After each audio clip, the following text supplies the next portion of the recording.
Behind the glittering crowns and grand ceremonies, Queen Elizabeth II lived by a very different code, one shaped not by privilege, but by wartime hardship. She belonged to a generation that learned to make do and mend, to value restraint, and to treat excess with quiet suspicion. And that's exactly why Meghan Markle's choices inside the royal world caused more friction than many realized at the time. The clash became impossible to ignore in 2019, when Meghan stepped out at the British ambassador's residence in Morocco, wearing a custom Christian Dior gown with a reported price tag of £60,000. The look was dramatic. The headlines were loud. And according to royal biographer Robert Jobson, the Queen was not pleased. Reports claim Elizabeth read about the dress in the press and was deeply unimpressed. Behind palace doors, Meghan was later informed that such an extravagant choice was ill-judged for an official engagement. For a monarch who once collected ration coupons for her wedding dress, the contrast couldn't have been sharper. But that moment was only the beginning. According to Jobson, Meghan's fashion choices continued to raise eyebrows, with repeated appearances in high-end, custom designer outfits during her time as a working royal.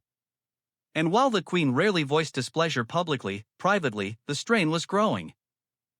Then came the moment that reportedly cut far deeper. In June 2021, just 2 months after the death of Prince Philip, Harry and Meghan announced the birth of their daughter and her name, Lilibet. The Queen's childhood nickname. The one used only by those closest to her. What followed depends on who you believe. A BBC report claimed the Queen had not been informed in advance. Harry strongly denied that, insisting he had spoken to his grandmother and that she had been supportive. His spokesperson stated clearly, they would never have used the name without her blessing. But inside the palace, sources told a very different story. According to Jobson, when the Queen first learned of the name through the press, she was reportedly so incensed that she threw the newspaper to the floor, shocking staff nearby. Another royal author, Valentine Lowe, revealed an even more haunting line attributed to the monarch. "I don't own the palaces. I don't own the paintings. The only thing I own is my name. And now they've taken that." Whether entirely accurate or not, the symbolism was devastating. And then came another blow. Harry and Meghan were reportedly scheduled for afternoon tea with the Queen, a ritual Elizabeth held sacred. Jobson writes that she even requested a special cake be prepared. But on the day itself, no message came. No call.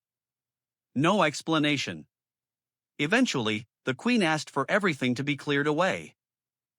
At that point in her life, Elizabeth was spending most of her time at Windsor Castle. Her health was declining. Prince Philip was gone. Visitors were few. And according to those close to her, she was often lonely.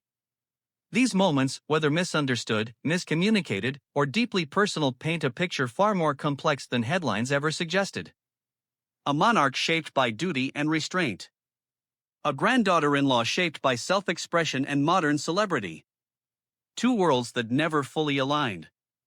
When Queen Elizabeth II passed away on September 8, 2022, at the age of 96, the nation mourned a woman who had reigned longer than any monarch in British history. But behind the public grief lingered unanswered questions about the private tensions that marked her final years. Because sometimes, the most powerful royal drama doesn't happen on balconies or in palaces. It happens quietly. In moments where expectations, emotion, and legacy collide. And in the end, recollections may vary.